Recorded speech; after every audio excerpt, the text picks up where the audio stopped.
के राज्यपाल गुरमीत सिंह 2 दिवसीय दौरे पर पौड़ी में हैं, जहां उन्होंने सर्किट हाउस में लगे स्टॉल का निरीक्षण किया। उन्होंने महिला स्वयं सहायता समूह से जुड़ी महिलाओं द्वारा बनाए उत्पादों की जमकर सराहना की। राज्यपाल गुरमीत सिंह ने कहा कि महिलाओं द्वारा बनाए जा रहे उत्पाद की बिक्री में बढ़ोतरी हो और उनकी आय बढ़ाने को लेकर कदम उठाए जा रहे हैं। उन्होंने कृषकों से भी वार्ता कर उनकी समस्याओं को जाना।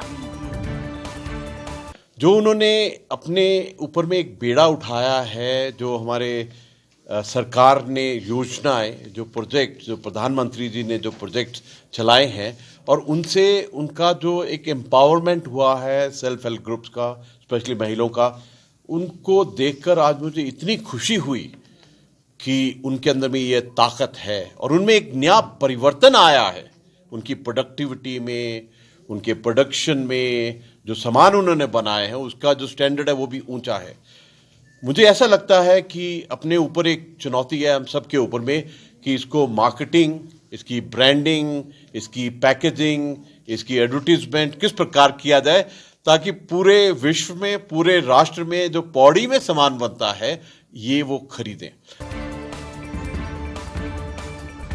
थराली विकास खंड में गरीब परिवार ने अधिकारियों पर और ग्राम प्रधान पर भ्रष्टाचार के आरोप लगाए हैं।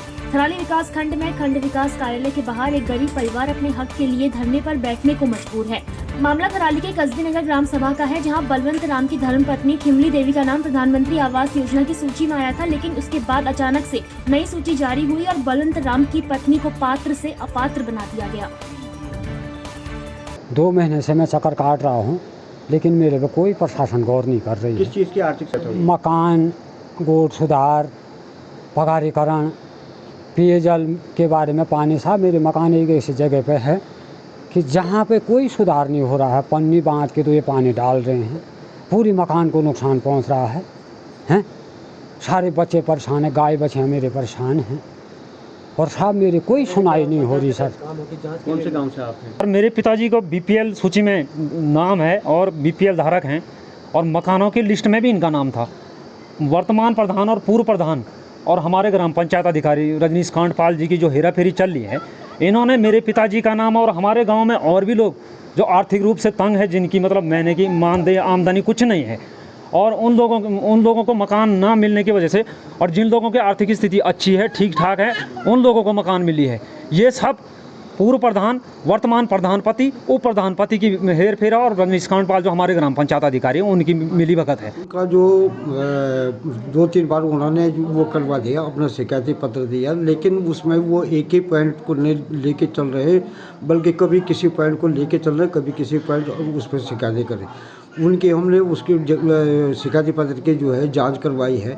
जांच करवाने के बाद जो माने पात्र वो निकले हैं तो उसका वो किया गया है और उनको जो है वो बता रहे प्रधानमंत्री आवास ग्रामीण के अंतर्गत हमारा चयन होना चाहिए था, उसके लिए भी जांच करवाई गई है। उसमें जो है अपात्रता के श्रेणी में होने के कारण वो जो है सूची से नाम हटाए गए हैं।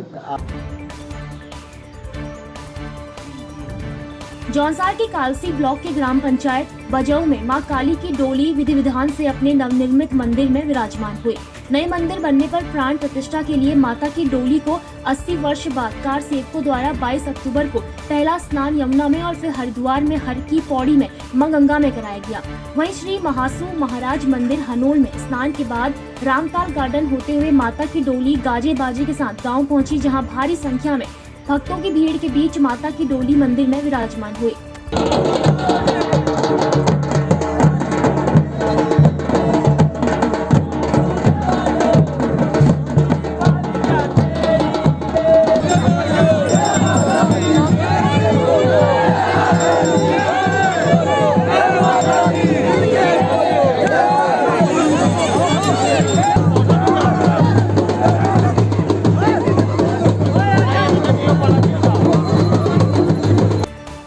माना जाता है कि कई दशक पहले गांव में एक महामारी को रोकने के लिए ग्रामीणों ने देवी देवताओं को पुकारा था। उस दौरान मां काली गांव में एक पत्थर की शिला पर मूर्त के रूप में प्रकट हुई थी और गांव के लोगों की रक्षा की थी। तब से मान्यता है कि मां काली गांव से हर विपत्ति को दूर करती है।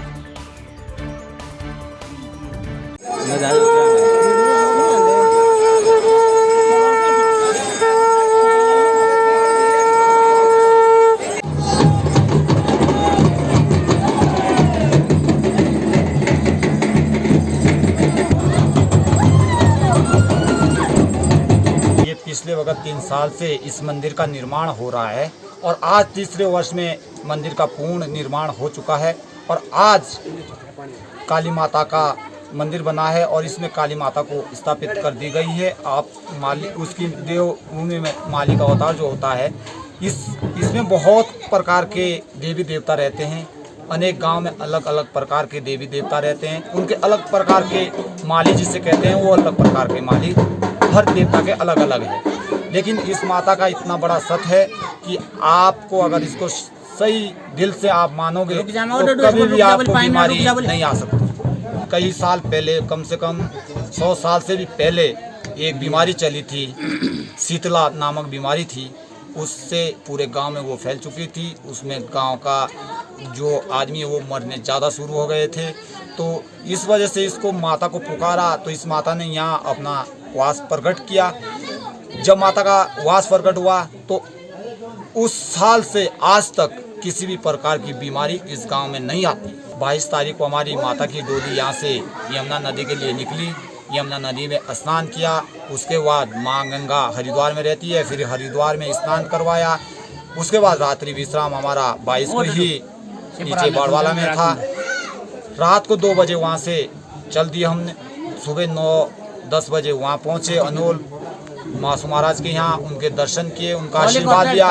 फिर 23 तारीख को हमारा रात्रि जो विश्राम था वो रामताल गार्डन में था। 24 तारीख सुबह 9 बजे पद यात्रा वहाँ से बजौ तक पहुँचा और पुनः इस नव निर्माण मंदिर में माता की मूर्ति को स्थापित किया।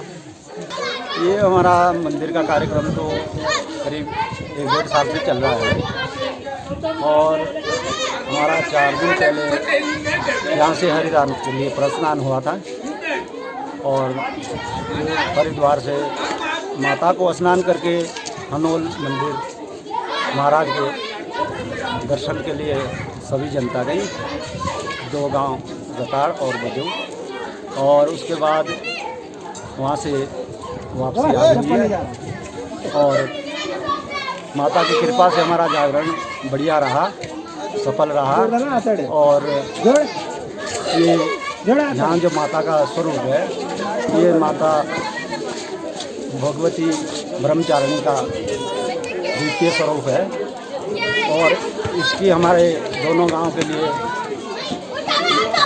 के लिए नहीं बल्कि पूरे क्षेत्र के लिए इस माता का बहुत बड़ा आशीर्वाद है।